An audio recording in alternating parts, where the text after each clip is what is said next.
za Marka znamo verovatno dosta pre Smashing konferencije, ko je koristio type tester. Ko je koristio type tester? Ok, super, dobro, ja sam. Trebali bi to da koriste, to je jedan sjajan alat.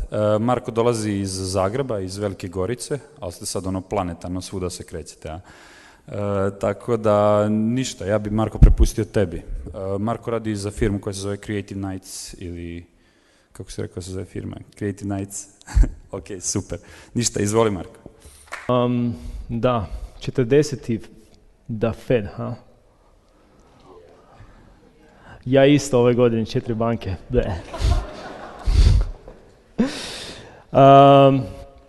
Ok, s obzirom da je puno izraza koje mi koristimo u webu na engleskom, ja ću se prebaciti na engleski, zbog toga što mi je izuzetno čudno pričati nešto na hrvatskom, onda prebaciti na nekakav engleski naglas svaki, zato što onda to završi nekako ovako, onda pričam na hrvatskom, a imam neki engleski naglasak, and vice versa. All right, so client experience design. How many of you deal with clients? Right, almost everyone. All right, cool. How many of you work with international clients? All right, there's quite a lot. It's a similar situation in Croatia. Basically, I believe like in 2 or 3 years, IT will be the only export niche, only export industry in Croatia. So it's very important to learn how to, how to communicate with clients, and especially since international clients actually require some, quite different level of management and communication compared to domestic clients, or at least ex-Yugoslav type of client. A little bit about me. I'm one of the editors at Smashing magazine. I'm not the editor, there's one the editor. I'm in charge for typography and UX. I also run a small design studio, Creative Nights. There's 4 of us. One of my colleagues is here with me today. And we usually work on specific problems for our clients, so we're not designing or developing the whole website. So this is one example how we created about 40 different versions for the checkout process, and I think you can guess the client by the colors, right? What do you think it is? Deutsche Telekom magenta, right? Protected color. Don't you ever wear a shirt of this color? All right, so we have to test many versions of different pieces of interfaces, and what we focus on actually delivering results. So when we designed the biggest regional classifieds website, Newsco, I don't know if you use it here.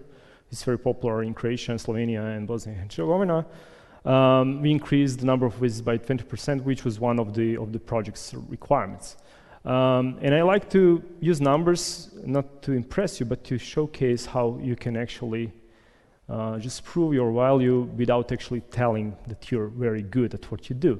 Another number is that our websites collectively accumulate about 20 million monthly visits, which is pretty scary compared to the number of visits, number of people who live in Croatia. And also our international clients collectively employ 90,000 people. So if we do something wrong, some of these cool people will get fired. So there's a lot of responsibility that you have to actually deal with, and I'm having some attacks here. All right. So usually, basically what we do, we prevent this kind of situations, right? These are all, as a designer, we don't want to mess up things, and we have to make sure that everything is correct on the website. And I'm sorry, this is my only funny slide, so let's get back to business. So client experience is basically customer experience of a client who works with a design agency, right? So that's the same as customer experience. If you're wondering, what's all about the title of the presentation. So I borrowed the definition from the customer experience definition. So client experience is the sum of all experiences a client has with the designer over the duration of their relationship with that designer. So that includes sales process, working with the designer, charging for your work, post-sales process, and whatnot. So this is the sum of all the experiences that your client has with you. And since you're a UX designer already, probably you think about the users, and we solve problems for the users. We also can apply all this knowledge to actually solve problems for the client, because usually they don't hire designers all the time. So we have to be aware that they can be anxious, they can be stressed when they're purchasing design services. So how can we make their life easier, and as a consequence facilitate much easier design process and much easier work on a project together. The client can be an individual, it can be a startup, small company, department, a bigger company. In more complex environments, like really big companies, you often don't get to speak to the CEO, right, or board member. So basically, your contact person, someone who hired you, who wants to work with you, has their boss, and probably their boss has, yet another boss. They have colleagues. They have bosses from different departments, from all over the company, and we call all these people stakeholders. And stakeholders are all the parties that have legitimate interest in what you do, right? So probably they will have their needs as well as the needs for their own customers. All right, so let's see how can I help you if you have, if your process is not as smooth. So each experience journey starts far before the actual first contact, right? And how can you kind of prepare your client to work with you even before they know that you'll be the designer that will work with them? So word of mouth is the best marketing, and if you have good reputation, it will basically follow you. So somebody will probably recommend you. And I can tell from a personal experience, since 2009 when Creative Nights was founded, we literally didn't get anyone by any other marketing methods other than referrals. So all the clients that we have are basically here because somebody recommended us, right? And Mike Montero, Design is a Job, you know that book probably. Also he wrote a You're My Favorite Client book. Says that basically you have to be pleasant to work with and you have to deliver good work. These are two things that you actually have to do to get a lot of referrals. I don't know if that's the situation with you, but I can say from my personal experience that almost 100% or 99% of work that we had since the company was established was actually by referrals. When you're selling your services, try to be as objective as possible, like I did in the beginning, right? I just showed you numbers. I didn't say anything about the quality of our work. I didn't use adjectives. And that's very important because if somebody recommends you, they already added some adjectives that will describe your work. They will say, your ex-client will say, or your current client that recommends you will say, yes, they are good, they are dependable. So all the adjectives that actually, apply to you have already been communicated. So you don't have to repeat them, right? You don't have to say, yes, we are reliable. Just be reliable, right? You don't have to say, we are easy to work with. Just be easy to work with, right? You don't have to describe their process. Just, involve them in the process. And then along the way, figure out how to basically work with them. And then there's no need to tell the life story on the first date, when you meet, your partner. You don't say everything about you on the first date because they'll just think that you're, crazy. and they'll probably run away. The same is with the client. You don't have to say everything that you did, in the last 5 years. Just, go step by step and discover about them, and let them discover about you, right? And then at some point, especially if you have some controversial, company culture, and let's be frank, all this, Silicon Valley and startup spirit and new wave of web designers, we are all pretty much controversial, right? We don't work on Fridays. We don't answer phones on Thursday. We answer emails like only twice a day, or we take long weekends every 4 weeks or whatever. That's all controversial. So people are not used to that. But it could be a super interesting topic. Once you get to know each other, and once they trust you, then you can kind of explain how you do it, because they will be genuinely interested in how are you so successful. Then you can discuss about the company culture and try to persuade them to take the similar path. Furthermore, if you kind of talk about budgets on your website. Again, in my experience, that's you can have two reasons, right? If you talk about the budget on your presentation website, that can mean one thing: whoever comes to the website, you don't want them, right? You only want people who can find you through other channels. Or if you really think that you're explaining that the website will cost XYZ amount of money, then you probably scare them off, because literally, well, not literally, but in most cases, when you reach a certain level in your expertise, probably for 80% and 90% of clients, first-time clients, you'll be too expensive, right?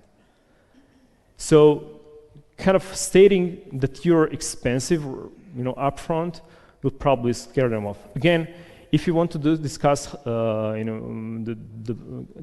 the budget should be open, that they should have some buffer of money or whatever, you can do all that during the negotiations. But the most important thing is to kind of have this first contact and an ongoing conversation, and try to figure out about their needs, and try to present yourself over time, not necessarily right away on the website. Sometimes you'll be asked to do something that's never been done before, right? And then if you communicate, if you're like very vocal on social networks or Twitter or your website, or when somebody sends an email, if you say, no, we don't do that, we don't develop XY technology or something like that, you're basically missing potentially interesting projects. So for instance, again, 2009, we were working for 3 months or something like that. We were open for 3 months. And then a company came to us and said, well, we need a redesign of an entertainment system for the TV, right? And we're like, why us? Later, I figured out that they had no one else to do, and they got a couple of recommendations that we will be probably the only company in the area that can start working on something like this. And I was kind of anxious, because the whole platform was written on Java, and all we do is HTML, CSS, and JavaScript. But through the conversation and over a couple of meetings, we actually this was not the requirement anymore. The script language was not the requirement. The only thing that they wanted is to have like full screen mockup that looks almost as the real mockup. Doesn't matter what's the technology, just deliver it by a certain date. And we did it. They provided us with everything we needed, and it resulted in them being one of the most important clients for us, to this date. One cool consequence is that we never do anything boring for them. They always give us super interesting, super challenging tasks. So we are not kind of coding monkeys for them. We always get to work on special projects. And the last thing is, one strategy that works for us really well is to start small And instead of working on the whole project, we just work on small problems. So recently we redesigned a 7 levels deep navigation with about 16K, 12K items in the navigation. That's a lot. That's 3.5 megabytes of HTML just for the navigation, right? So that was their problem that we kind of solved. And then based on that, they gave us much more work, right? Why is that a good strategy? Because you can start working on the project much quicker. And the second reason is that it's risk-free for your contact person inside the company, because they don't have to ask for enormous budgets for the whole project, right? Usually they have enough money on their own that nobody asks them how to spend. And if you offer them like, well, let's do just a small part, let's test drive the project management in the design process over the course of a week or 2 weeks, they'll probably have enough budget to just pay you. And if it fails, nobody cares. Nobody have to know. They will just justify it as we spend it on toilet paper or whatever, right? And for you, it's a good way to kind of test how is it to work with them, because if they start, bringing all kind of legal stuff for just 2 weeks of work, then they will be, they will make trouble. They will make trouble down the road. All right. So far, any questions? Does it make sense or not at all? A lot? Some? All right. Just steal whatever you find interesting and ignore the rest.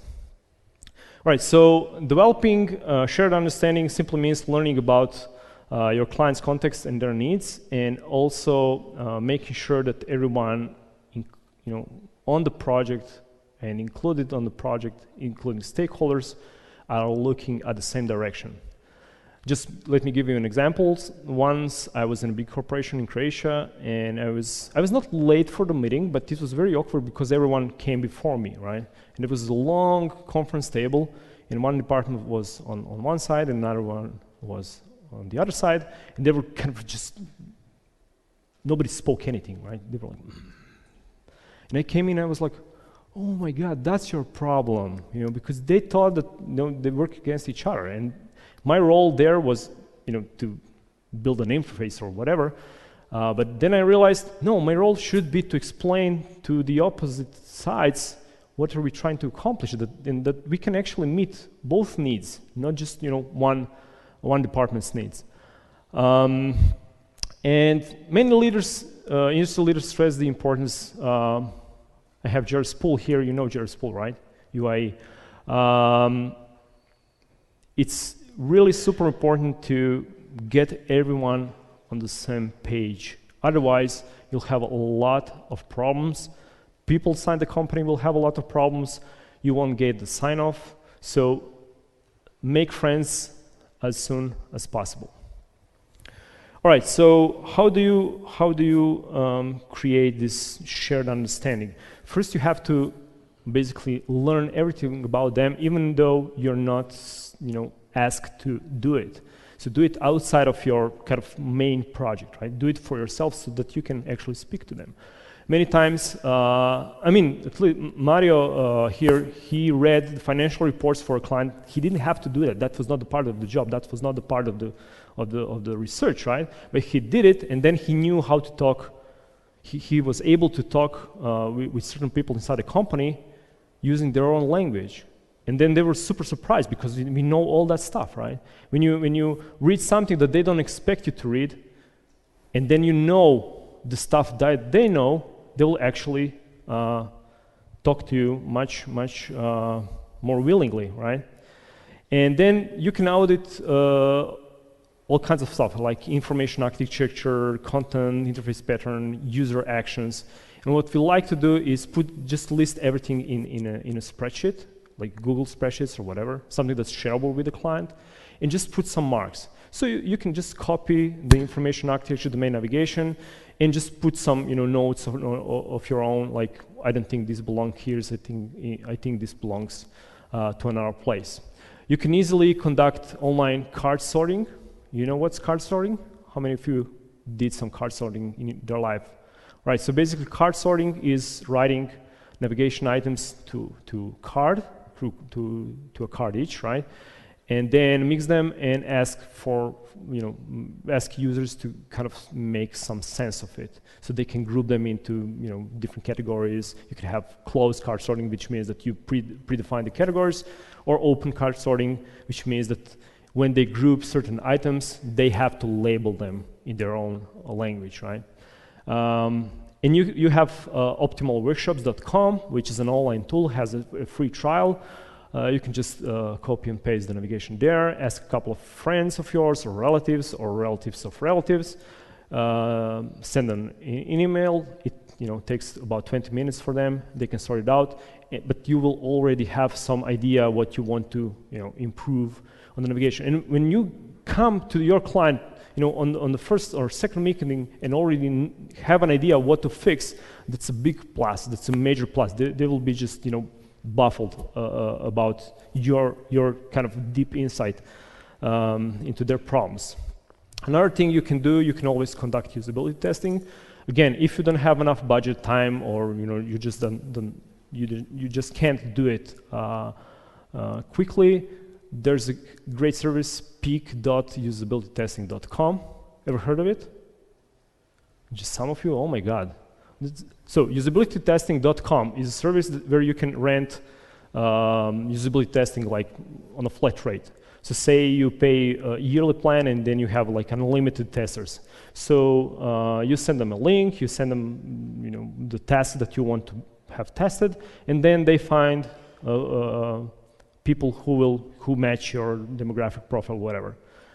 All right, and then you have peak.usabilitytesting.com, usertesting.com, where you can submit your URLs for free, and you get the results in about 2 or 3 hours.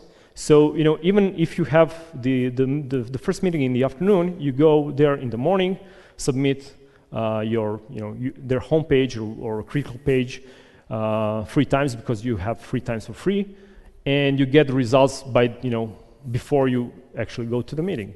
And people will tell you if they understand the website, if it's just a basic thing, but you already have like 3 movies of users using their website. Again, when you bring that with you on a first or second meeting, they will be seriously impressed. And also you'll actually know what to fix, right? Because you already have identified some problems. All right, so it's very important to talk to everyone inside the company, especially the stakeholders who are not directly involved in the projects, but anyone who has any even remote interest into what you do. And when you conduct your interviews, write down everything they say. If you have permission, tape them on the recorder. Create a report, and then send it back with a question: did I get it right? And then if they read something about their department, something about their needs in the report that's wrong, they will immediately say, no, this is wrong. Don't send that to the CEO. Just send them and ask if everything is correct. Did they understand correctly what you wanted to say? And it's actually super important to include even the people who are not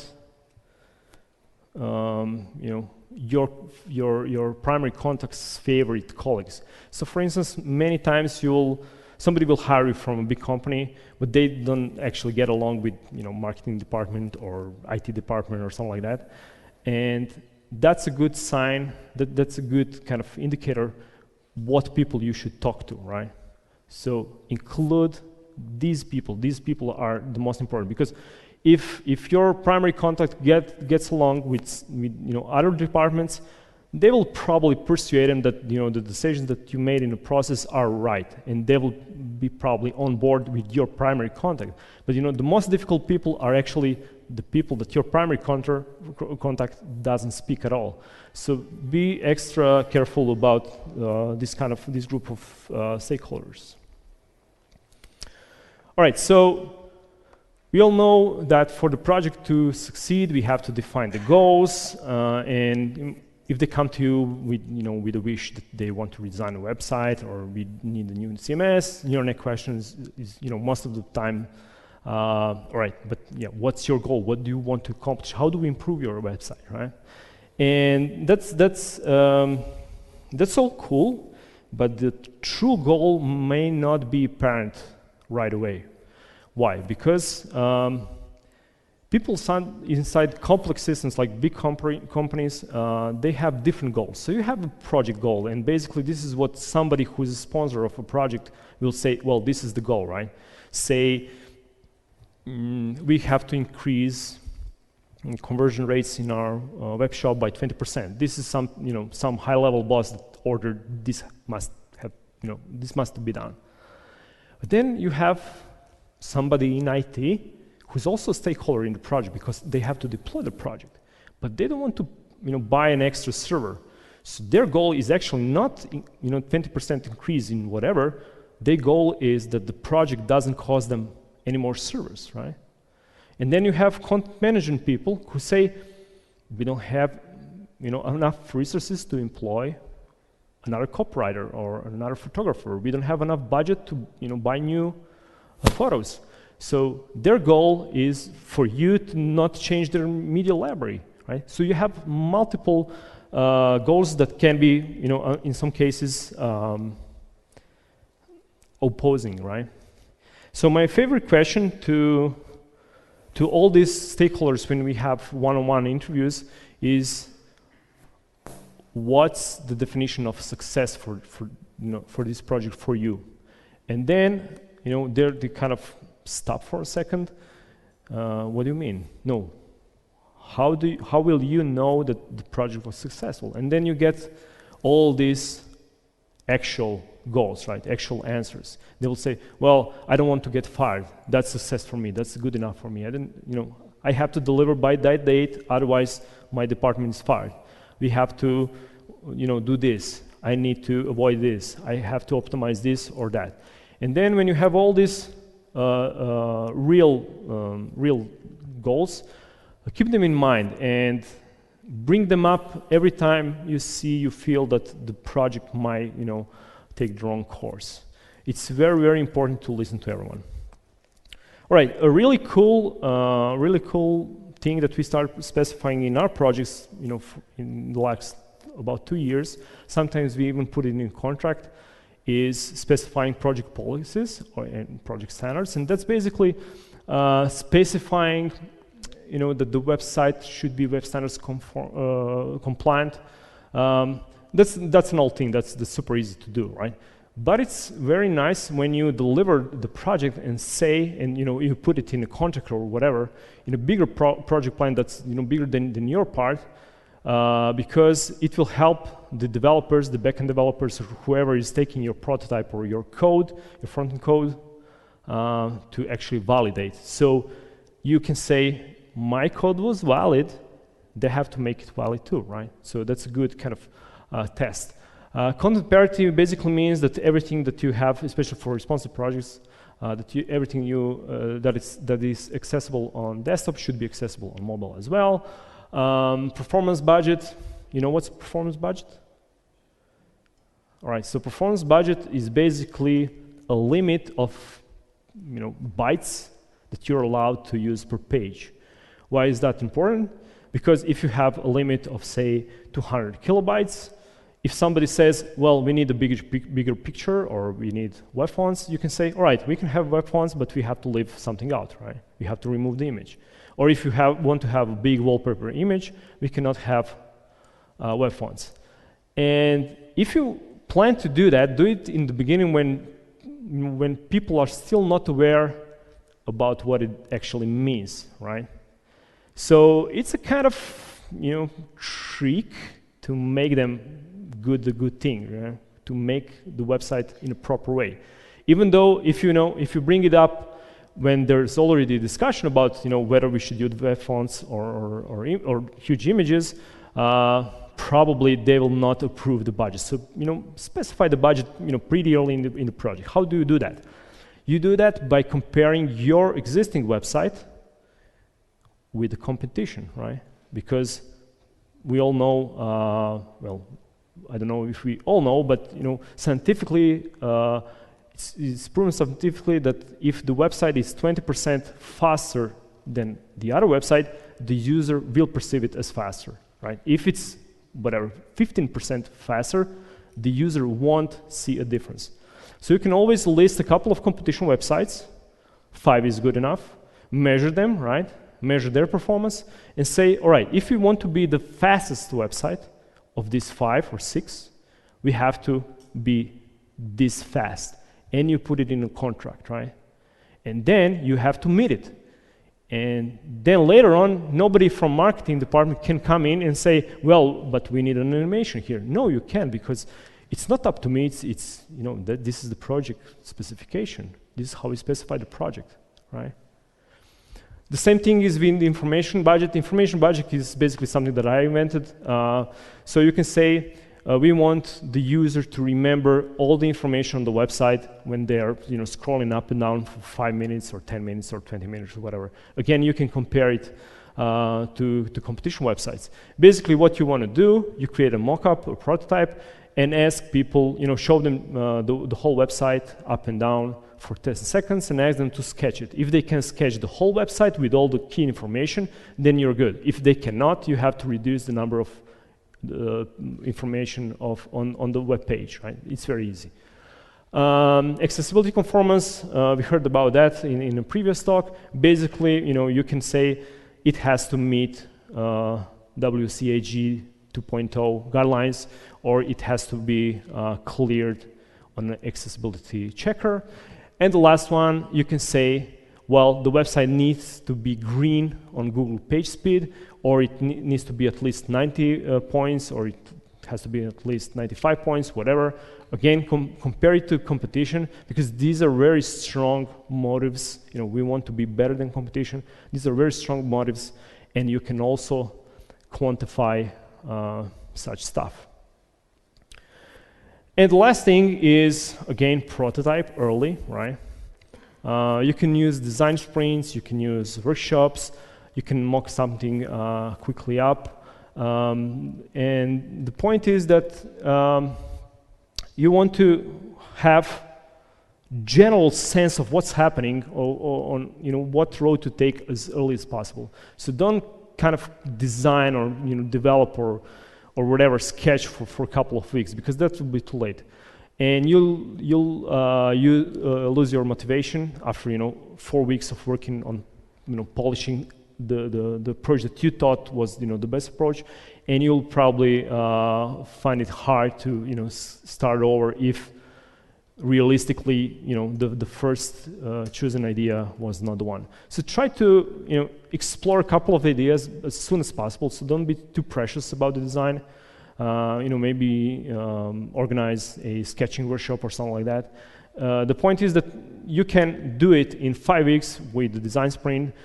On the first day, you define the problem. On the second day, you ask everyone, even the stakeholders, everyone to just generate even the stupid ideas. Just bring them out. Let's generate 50 ideas today.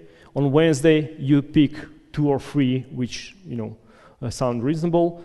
On Thursday, you prototype them quickly in HTML, CSS, or whatever format that's actually testable.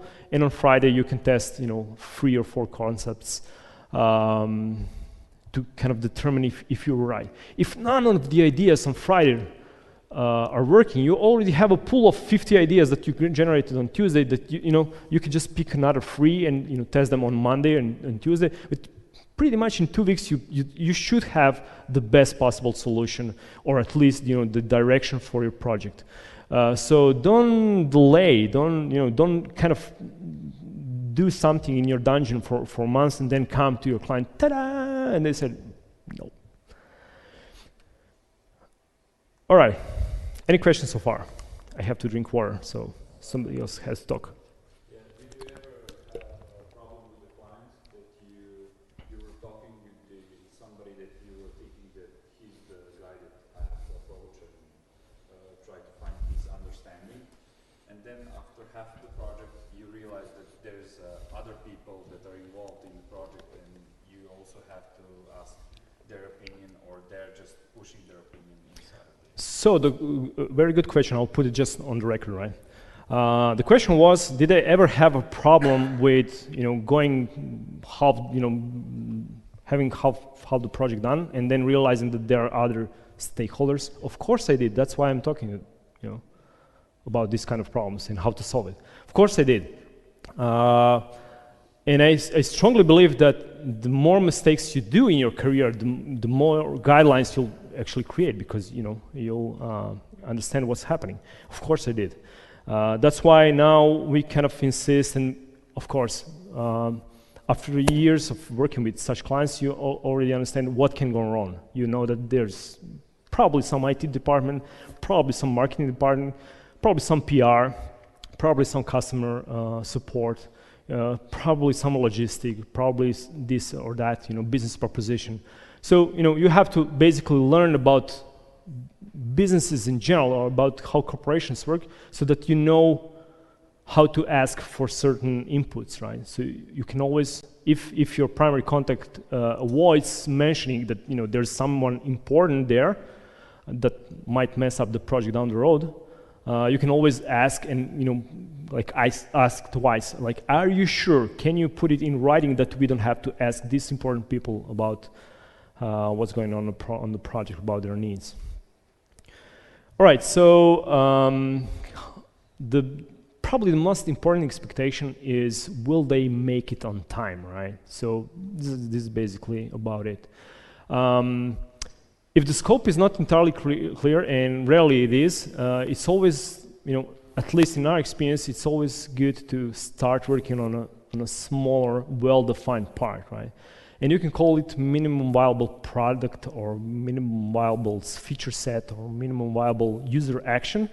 Basically, what you want to do, you want to start working on the project right away, not waiting, for 2 or 3 months until the project is fully specified, because no project is fully specified. But when you say, well, all right, we have a month or 2 months to build the basic stuff, it gives you an opportunity to again see how what can go wrong. Will the feedback loop be fast enough for you? You will see what you can get from other stakeholders in the company, and by the time you're done with the minimum viable product or whatever piece of project, you will probably all have a better picture whether you should pursue some other features, or whatever. Maybe the basic product will actually work out of the box without any additional features. Maybe you won't at all. So it's a really good way to steer the project without basically risking too much. Create an availability plan. This one is basically sharing your availability with the client. And I know that many agencies say, yes, we are working on your project 100% for the next 3 months, which is a lie, because people have to go to vacation, they want to go to conferences, they want to be sick a little bit, they want to work on their projects, right? So what we do, we're pretty straight about it. We say, for these 2 weeks, we're not working on a project. For this week, I have to go, to travel for whatever reason. This is a vacation. This is availability of all the members of our team. So, for instance, if I have to go to a conference, but the project deadline is approaching, I will always notify who's working on the project, exactly names and days, so that they know when to call, and that they know that they can expect an answer on a certain date. I literally say to clients, I won't answer any of your emails for this week, right? And why do they believe me? Because when I'm available, I'm actually 100% available. So whenever I'm working actually on the project and it's in the calendar, whenever they send an email, I actually answer it right away. I jump to chat, I answer the phone, right? I am available for online meetings, right? So when you kind of teach them that You will be available when you said that you will be available. They will respect your time off. And we never ever had any problem. Nobody ever said to us like, why didn't you, pick up the phone? It's as simple as that. Just when you promise something, stick to it. A good thing for kind of establishing trust is whenever your break in the project is approaching, like you have to go somewhere else for a week or 2 weeks, always finish what you start. So don't leave things half done, and notify them about the progress early enough so that if they have some questions, still they can actually reach you before you go to your vacation or travel somewhere or switch to another project. So if you're working till this Friday and on Monday you're working on some other project, don't send your progress report on Thursday because they won't have time to answer that. Send it on Monday, right? It is a little bit of an overhead, but kind of wrap up self-contained parts, self-contained features, self-contained parts of work, and send the report as early as possible so that they can actually react. And this is how you put them on ease with regard to your unavailability, occasional unavailability.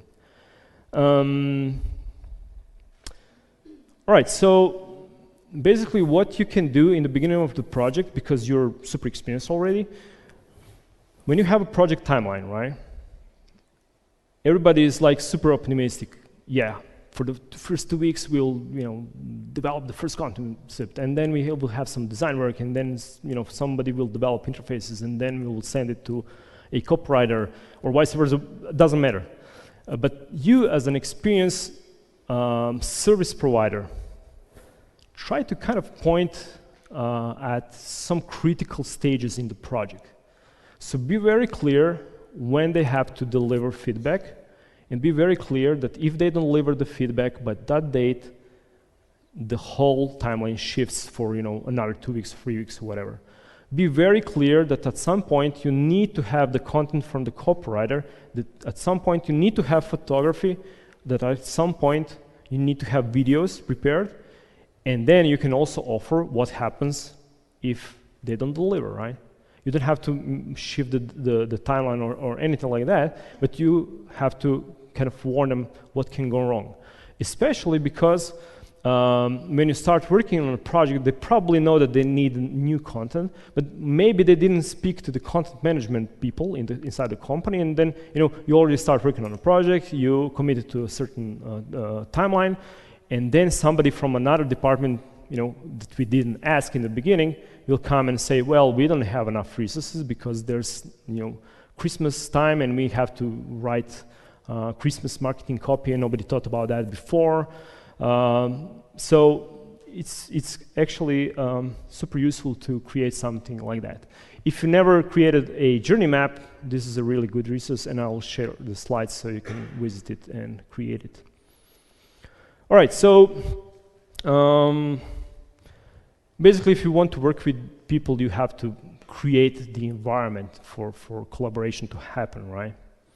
And again, it's very, very important that all the stakeholders, anyone who has even remote interest in the project, participates in some way, right?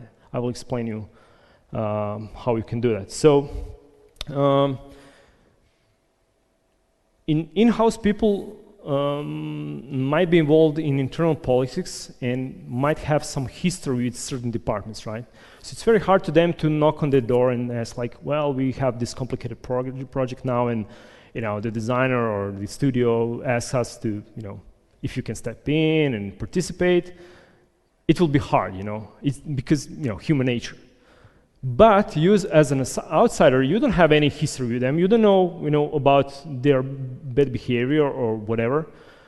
And you can basically become a, diplomatic mission between the two sides. So even if they are not physically able to, sit in the same room, at the same meeting, at the same workshop, without killing each other, you can actually make separate efforts, right? And then kind of find a middle ground. That's a super important rule for you as an outside designer, somebody who's not controlled by by the salary inside the company, who's not controlled by their timesheets.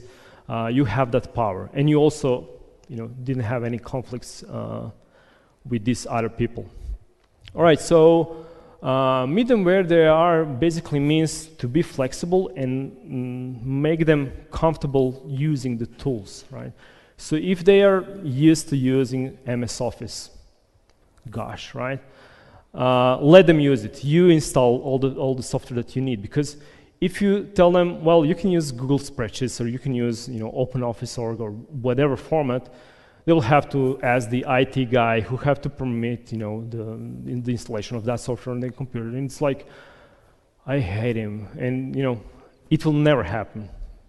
But if you tell them, well, I need you to check this spreadsheet by Thursday morning, can you please do that? They will probably open it right away and see what's happening, and they might even send you the feedback that you need, right?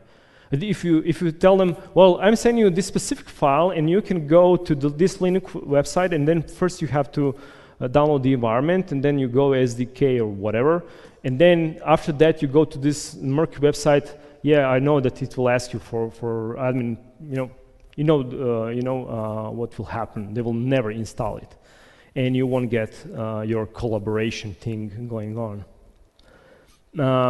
Basically, your main goal for a successful design project is to remove all the obstacles so that the conversation, that the idea generation, that the feedback loop can actually happen, right? It's your role to find out what works best for them. And then when you send small updates all the time, you will basically help two things. They will know that you're working on their projects as you promised, instead of not calling back for a week or 2 weeks, because they don't know what's happening. They don't know if that's normal. They might think that something happened, right? But if you call all the time, not maybe call, but send emails all the time with the progress update, well, we did this, you don't have to ask for feedback. Just notify them that everything is fine, right? And they will leave you alone. They won't call you on Friday afternoon if for the whole week you actually sent what's going on, what's happening, right? So be kind of always raising hands and saying, here we are, we're working, everything's fine, everything's good, right? And also, if you have to send small updates all the time, it will force you to actually kind of finish what you started. You won't upload half-done things, right? So it will be contained. You will have to make an effort of writing an email. You will have to make an effort of explaining. And this is the part of educating the client. You don't educate the client when the crisis comes, right? Now listen to me. We have to, we have to have a workshop, and then I will explain how the web design project is done. No, you just act like that. Remember what I said in the beginning. Don't explain the process. Just involve them in the process. Let them know what's happening with the project. Right? Let them know that they will not get fired because they invested whatever millions of money, into this stupid responsive website or whatever. Right? Just make them sure that everything's fine, everything's all right. And then if you show them how to sketch, oh Jesus, I have a firewall thing. If you show them how to sketch, you will basically be able to generate ideas very quickly. So you can just conduct a short workshop, like 2 hours. Let's just sketch today, right? And you don't have to teach them how to sketch, because everyone knows how to sketch. They're just afraid because they're now adults, and this is something that the children do. So you can just conduct a couple of exercises, like let's just draw boxes, like as many boxes as possible, then triangles, then circles. And maybe you can play guess a sketch game. So you imagine a concept in your head and you sketch it, then they have to figure out what was the word, right? Just make them play a little bit. And sketching is a really good exercise because it involves the creative part of the brain, which I never remember which one is it, then right or left, I don't know. And they will actually be able to generate ideas and have critical thinking about the project at hand. All right, and the the tools that you use don't have to be high-tech. And we especially, because we are living on the edge, we are like surfing on the edge of the digital technology, and we have all the modern stuff and notification, and something floats here and we only see it. And when I go to a shop, to a supermarket, when my wife orders some kind of detergent, I just immediately in my mind searching for autocomplete search box, because I don't get it where it is, right? This is how we work, this is how we function. You want to jump with your car because that's too slow. Anything that's less than 1 gigabyte per second is damn slow, right? But they're not like that. They don't understand that, right? So go back to the basic tools. You can create a to-do list or task list in Excel spreadsheet, and have one column which just says done or in progress or needs approval, whatever. Just go with simple tools. You can use prototypes, which are basically paper prototypes, something that they can build. If you tell them, well, do you have another idea for this interface, but you have to do it in HTML, CSS, they will no, we don't have any ideas, right? But if you deliver your prototypes with scissors and paper and pencil, this is something that they can do. I mean, this was the part of their elementary education, right? And a really cool tool is meeting minutes. Meeting minutes is basically written report of what was talked about on the meeting. So at some point we had some difficulties with certain individuals on a project who basically forgot all the time what was decided on the meeting. And at that point, we were really like, well, we have to do something about it. So someone from our team literally wrote everything like it was a play. Marko said this, column. She said this, column. Then she said this, column, but somebody else argued, column. And we actually had a really thick notebook of all the transcripts from the meetings, right? And then at some point somebody said, well, didn't we decide that, we want to pursue the option A? And we were like, no. We argued about that, and I will just read the transcript, like, you said this, and then he said this, and then she said that, but nobody agreed. And then we concluded that we will go with the option B. So sometimes you really have to literally transcribe everything that was said on the meeting, right? Again, very, very low tech, nothing like application for dictation of the meetings or anything like that. All right, so this is probably the most important thing, because number one, usually most of the time when working with other people, your ego or our ego is our worst enemy, right? Can you repeat after me? My ego is my worst enemy. Nice one. All right, no, do it. My ego is my worst enemy. Come on, everybody. My ego is my worst enemy. All right, now I'm happy. All right, so if you're a designer, you already know that design is not art. Design is a problem solving within certain boundaries, right? Within certain limitations. It's not art. You don't have to be personal about it. You don't have to love the solution, right? And since there are usually multiple solutions to a problem, and especially if you have multiple stakeholders, the biggest challenge in a project is not to design it right. The biggest challenge is how to, make peace with everyone and find the best option out of all these ideas. Because, especially in big corporations, every stakeholder thinks that their solution is actually the best for everyone involved, right?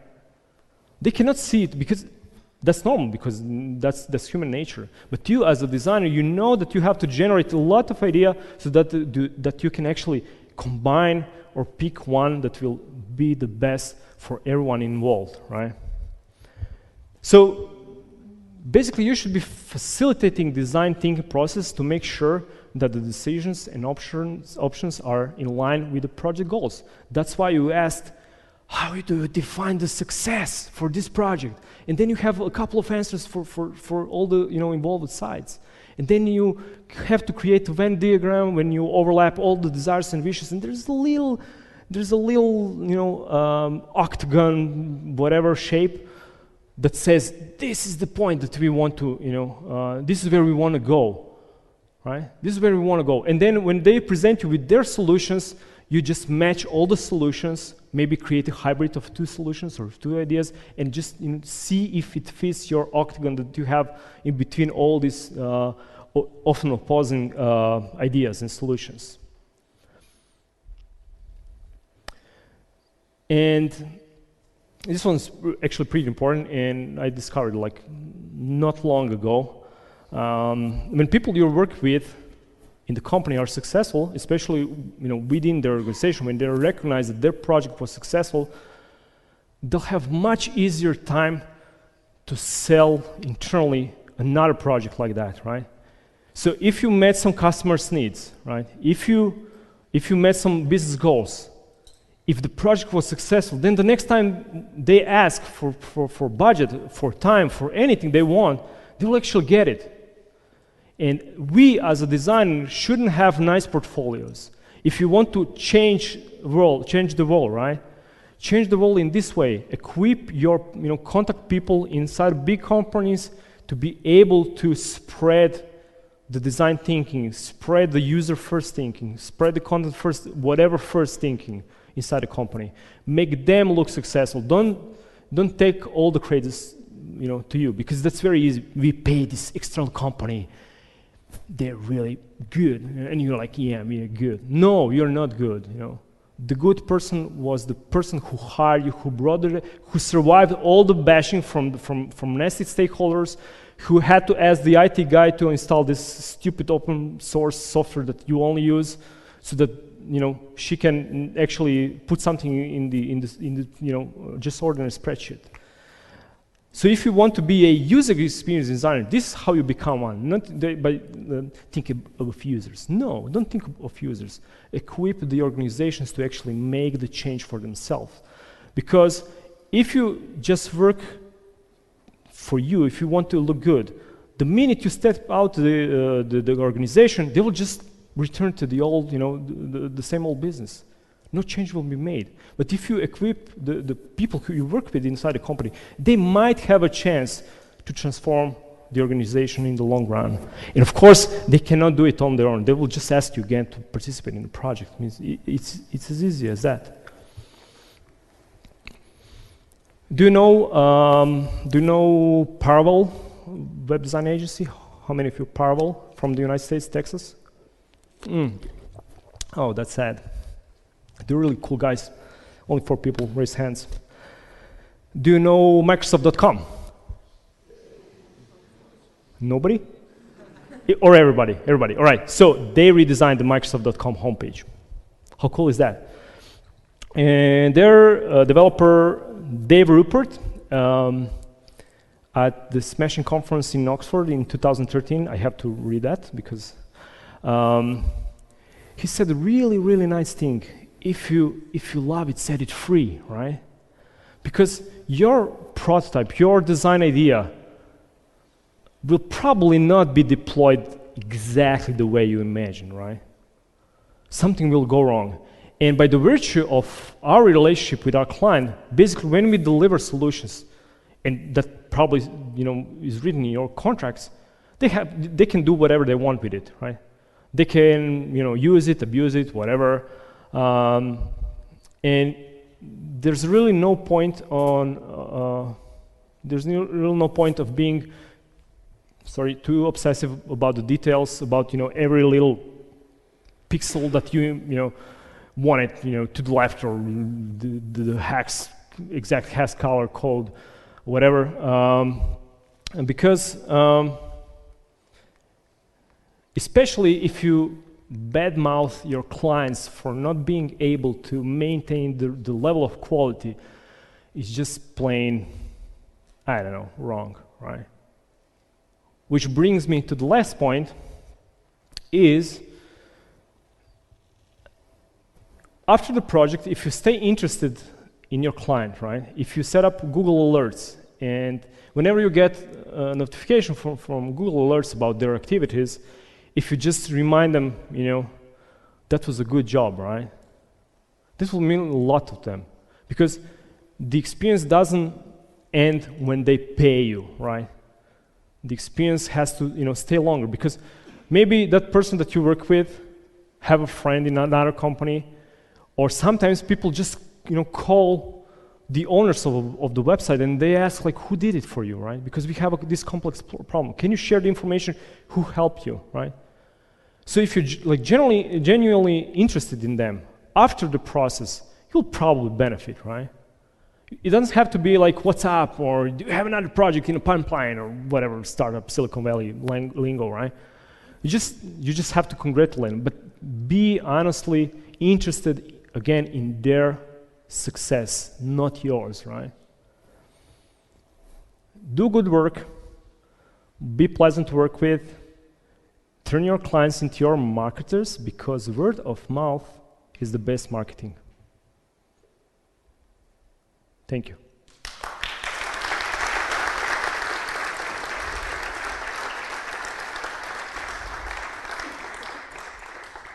"58 minutes, Jesus, somebody stop me."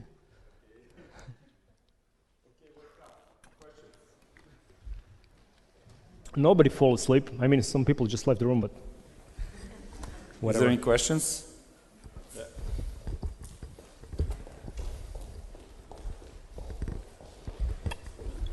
So let's continue in English.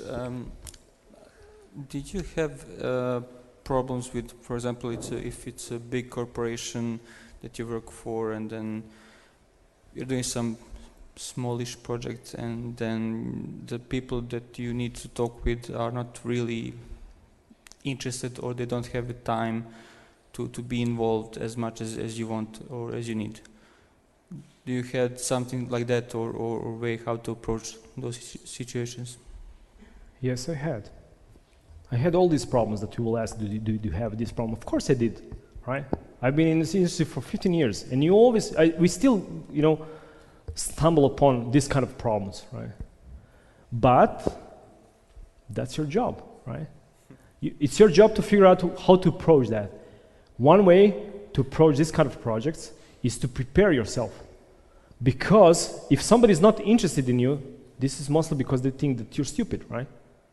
Why are you wasting my time? But if you have something to offer, if your first contact with such a passive person or whatever, hateful or defensive, is can I spend your 3 days of your time or whatever? They will say, of course not. I don't have time for that.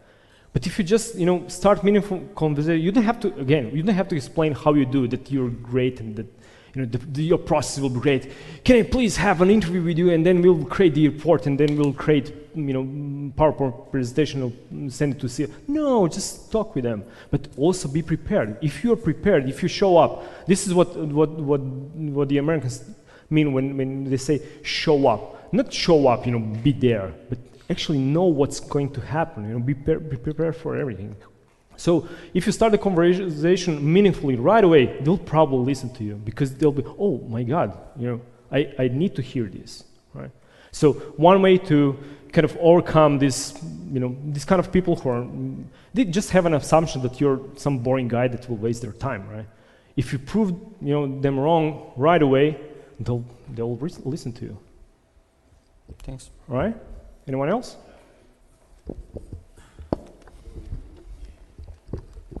So this is just a general question. I know you mentioned you have policies in place and milestones and everything. Did it ever happen to you to be in a position when your proposal, you make all the good arguments and everything, and the client still wants something that is really bad, that is against your standards? Do you continue working on that against your best intentions, or you break the deal, or you cancel the project, or you don't want to work on something that you don't want to show that you worked on it? So did it ever happen to you? My guess it happened a lot in the past, so much less. You know the answer. Yes, it happened. So what did you do? All right, but I learned my lesson. So if something goes wrong after you already had a proposal or contract, I mean, if you create a proposal, right? The next step is probably the contract.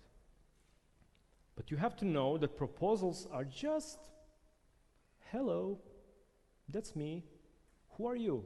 And then you get probably their contract, right? And then they send you like 30 pages of contract, and you're like, oh my God, right? And that's the first sign that your proposition is actually invalid. There's just a ballpark estimate of how fast can you deliver, how much it will cost. But don't be afraid if if you send a proposal and they say yes, you should be afraid, right? If you send a proposal and something else comes up, you can always change the proposal. Just don't make it too cheap, because you cannot raise your prices. You can always bring them down. If your original proposal is generous, so to say, then you can always kind of reduce the price. But if you have really affordable proposal for them, then you cannot scale it up. So one way to mitigate this kind of situation is to actually make this buffer zone in the proposal that will actually cover these extra costs or unexpected things. And then what usually works for us, and basically when you get to the stage when you send a proposal, we try to delay the proposal, the proposal writing and sending like as far as we can. So we'll do a couple of workshops or meetings for free. We will audit, because if somebody's recommended, as I said, we get clients by recommendations, so they're actually willing to work with us, right? The only problem might be the timing or the budget, but we always figure out how to basically work for them, because I don't want to disappoint the person who recommended me, right? That's a very important thing. So if somebody recommends you, you don't want to disappoint them. So you'll try to kind of squeeze as much work as possible into the given budget for the new client. So in our case, they already know what to expect from us. They know the ballpark level of quality, the ballpark timelines, the ballpark prices, right?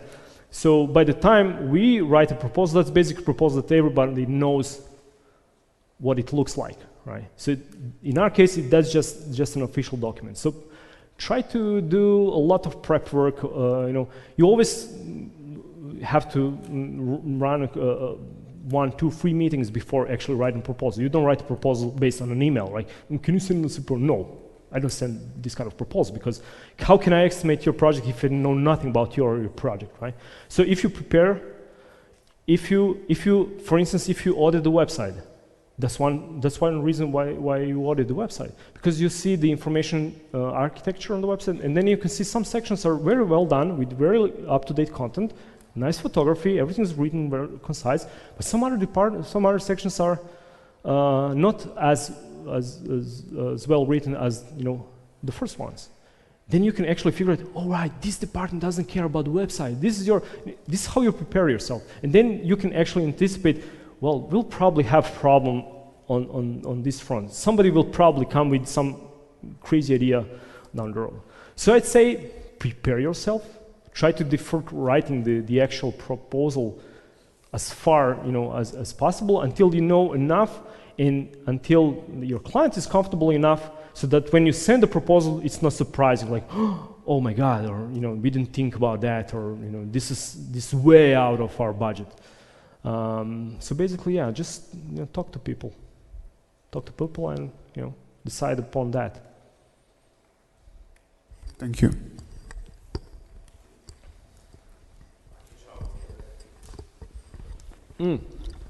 No, we have to have it on record. Do you prefer charging the client by the project or by the hour, and why? Good question. So meet them where they are, right? If they are used to paying by man days or hours, just charged by their system, right? Because for me personally, it doesn't matter, because we have a pretty good system of estimating the project. And even if we overestimated the price, so we have like 10 or 20% extra money, we will tell that to the client, right? We will just say, yeah, we have like 2 weeks or a month, but it never happens. Like for the last couple of years, we're pretty good at estimating things. Another reason why I am comfortable with estimating, and that basically applies to the previous question, is because we chunk the projects into edible stages. So we won't send a proposal for the whole project if it's not clear what we have to do, right? So if it's clear for the minimum viable product what to do, they will just estimate that.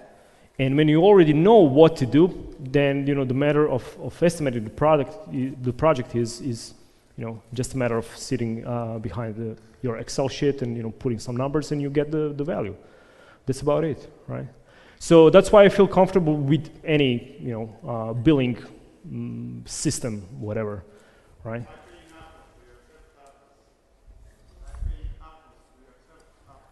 Do we accept apples? Well, if there were organic apples, I would think about it. Why not? Excuse me? How do we estimate projects? Basically, we know, well, yeah, we've been in business for 15 years, I think. We met in 2004, right? So we know each other for 12 years now. And we've been working together in a previous company as well. So we have a pretty good, image about what's happening and when and how much you need for certain module or section. Again, if you prepare for the project and you make your audit, then you can list all the interface components that you have on the website, and then well, they'll probably want to keep the carousel even though it's outdated interface pattern. Then that they will have local navigation. That that they will have search box. They will have newsletter box. They will have content. They will have 3 or 4 types of articles, like video article, photo gallery, long article, short article, and you already know how to build that. You already know what time it takes to design and develop a widget on a web app. Basically. The more experienced you are, the better you can estimate stuff, right? So we would say like something, all right, so per module, this and that, hours or man days, per layout, this and that, hours or man days. And so when you approach like this to the client, they will have an idea, oh, right, if we want another layout and another module and something, extra, it will probably cost times, the basic price for a module or something like that. And then the only thing you have to figure out how much money they want to spend so that you can be ready for any discounts negotiations. Again, it depends if they need something fast. In our case, that's a good thing if they need something fast. If it fits our slots, we usually create slots of 2 months. If it fits our slot, and they need it fast, then we know that they will accept like almost anything, right? Which is a good thing because they will speed up the feedback process. If the deadline that they have is not as tight as as it could be, they will probably procrastinate a lot. So sometimes when they say, well, we need it in 6 months, we say, no, we'll do it in 3. And they're like, why? Because we want you to actually spend some time with us. Again, we don't say it on the website. It all depends on the type of the project, and you come up to this kind of conversation during the research phase when you get to know each other. All right? Anyone else? I have another presentation on typography if you want me to present that. Right, thank you very much.